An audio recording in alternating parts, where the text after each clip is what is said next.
রমজান মাস আসা মানেই কিন্তু আমাদের সবার মাথায় একটা চিন্তা ঘুরতে থাকে, তাই না? যে কেন এই একটা মাস এলেই নিত্য প্রয়োজনীয় জিনিসপত্রের দাম এতটা বেড়ে যায়। তো চলুন, আজকের এই আলোচনায় আমরা এই প্রতি বছরের ধাঁধাটারই উত্তর খোঁজার চেষ্টা করি। এর পেছনের কারণগুলো কি, আর সমাধানই বা কি হতে পারে। হ্যাঁ, ঠিক এই প্রশ্নটাই। প্রতিটা রমজানে কেন দাম বাড়ে নিত্য প্রয়োজনীয় জিনিসপত্রের? এটা এমন একটা প্রশ্ন যেটা শুধু আমাদের ভাবাই না, বেশ ভোগায়ও।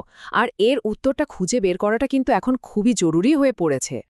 আচ্ছা, এই পুরো ব্যাপারটা ঠিকঠাকভাবে বুঝতে হলে চলুন আমরা আলোচনাটাকে দুটো ভাগে ভাগ করে নিই। প্রথম পর্বে আমরা গভীরে গিয়ে বোঝার চেষ্টা করব যে ঠিক কি কি কারণে এই দামটা বাড়ে, মানে কেন বাড়ে সেই অনুসন্ধান। দেখুন, যে কোনো কিছুর দাম বাড়া বা কমার পেছনে কিন্তু একটা মূল সূত্র কাজ করে। এটাকে বলে বাজারের গতিবিধি বা মার্কেট ডাইনামিক্স। খুব সহজ করে বললে এটা হলো চাহিদা আর যোগানের একটা খেলার মতো। বাজারে কতটা জিনিস আছে আর মানুষ কতটা কিনতে চাইছে, এই দুইয়ের টানাপোড়েনেই কিন্তু শেষমেশ দামটা ঠিক হয়। তো রমজানের সময় এই দাম বাড়ার পেছনে বেশ কয়েকটা সম্ভাব্য কারণ থাকতে পারে। যেমন ধরুন, একদিকে চাহিদার যোগানের মধ্যে একটা গরমিল তৈরি হওয়া, আবার ধরুন বাজার ব্যবস্থাপনায় দুর্বলতা বা নজরদারির অভাব। এর সাথে তো আছেই মধ্যস্বত্বভোগীদের ভূমিকা, মানে মিডলম্যানদের দৌরাত্ম্য। আবার অনেকে কিন্তু ইচ্ছে করে জিনিসপত্র গুদামে আটকে রেখে একটা কৃত্রিম সংকট তৈরি করে। আমরা যারা কিনি, আমাদের কেনাকাটার ধরনেও একটা হুট করে পরিবর্তন আসে। আর সবশেষে পরিবহন ব্যবস্থার সমস্যা তো একটা বড় কারণ বটেই। আর এখানেই কিন্তু ব্যাপারটা বেশ জটিল হয়ে যায়।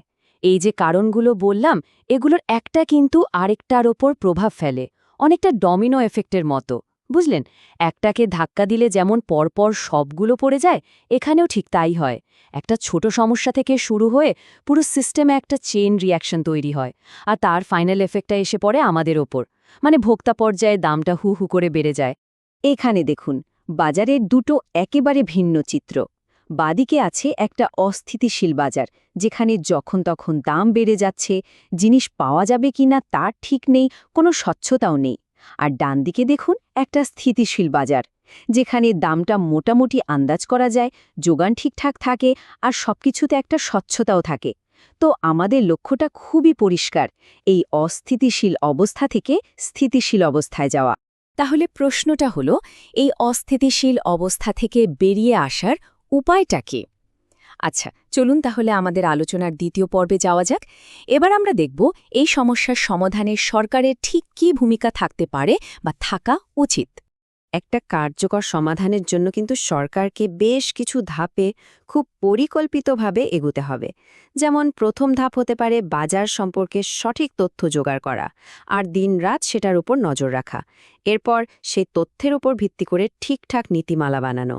৩ নম্বর, আর সম্ভবত সবচেয়ে গুরুত্বপূর্ণ ধাপটা হলো, শুধু নিয়ম বানালেই হবে না, সেটা যেন ঠিকমতো কার্যকর হয় সেই ব্যবস্থা করা।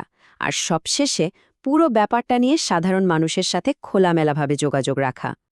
আসল চ্যালেঞ্জটা কিন্তু ঠিক এই জায়গাতেই।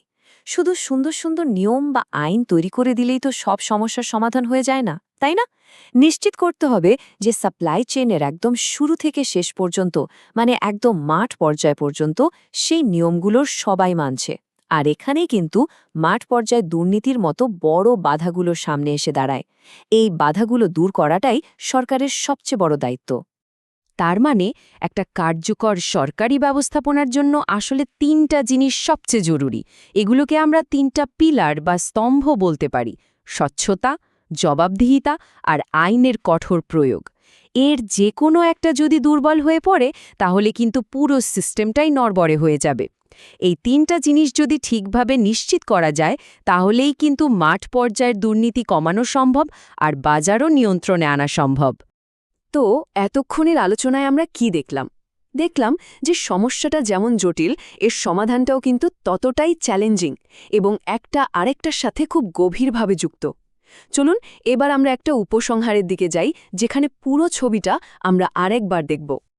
আসলে এই পুরো আলোচনার সারমর্মটা হলো, একটা স্থিতিশীল বাজার চাইলে আমাদের দুটো জিনিসই লাগবে। একদিকে যেমন সমস্যার আসল কারণগুলো বুঝতে হবে, তেমনি অন্যদিকে সরকারের ভূমিকাটা কি হবে সেটাও খুঁজে বের করতে হবে। সত্যি বলতে কি, এই দুটো জিনিস আসলে একই মুদ্রার এপিটোপিট। একটাকে বাদ দিয়ে আরেকটা ভাবাটাই বৃথা। কিন্তু সবকিছুর পরেও একটা বড় প্রশ্ন কিন্তু থেকেই যায়। একটা ন্যায্য আর স্থিতিশীল বাজার ব্যবস্থা তৈরি করা, এটা কি কেবলই সরকারের একার দায়িত্ব, নাকি এর মধ্যে ভোক্তা হিসেবে, ব্যবসায়ী হিসেবে বা দেশের সাধারণ নাগরিক হিসেবে আমাদেরও কোনো ভূমিকা আছে? কি মনে হয়? একটু ভেবে দেখার মতো বিষয় কিন্তু।